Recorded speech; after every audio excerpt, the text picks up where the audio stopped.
सर्वांना नमस्कार.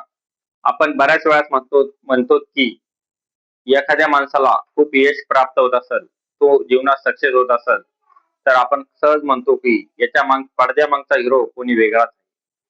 आपण बऱ्याच वेळेस म्हणतो की पडद्यामागचा हिरो हा खरा विलन असतो आणि त्याच्यामुळे सर्व माणूस यशस्वी होत असतो.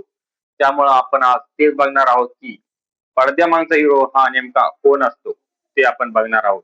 चला तर लगेच सुरुवात करतो. काही घटना पडद्याआड तर काही घटना पडद्यासमोर माणसाला या जीवनात सादर करा. पडद्याआड परमेश्वर असतो तर पडद्यासमोर माणसाचे कर्म असते. माणसाच्या आयुष्यात बऱ्याच गोष्टी अशा असतात की त्या शांतपणे घडत असतात. त्याचा आवाज नसतो, पण त्याचा परिणाम मात्र नक्की दिसत असतो. देवाची कृपा, नशिबाची साथ, काळ आणि वेळ हे सगळं पडद्यामाग घडत असतं. पण जगासमोर फक्त दिसत असतं त्याची मेहनत, त्याचे कर्म, मेहनत आणि त्याचे निर्णय.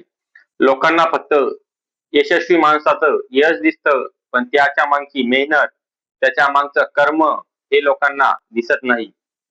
म्हणूनच जीवनामध्ये पडद्याआड श्रद्धा ठेवावी लागते, म्हणजेच भगवंतावर श्रद्धा ठेवावीच लागते. आणि पडद्यासमोर हिमतीने कर्म करावे लागते, चांगले कर्म करावे लागते.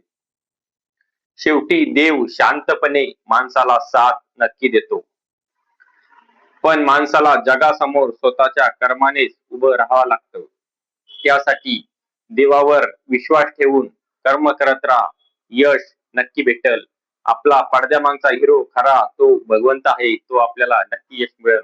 काम करीत राहा, हाक मारत राहा, मदत तयार आहे. रामकृष्ण.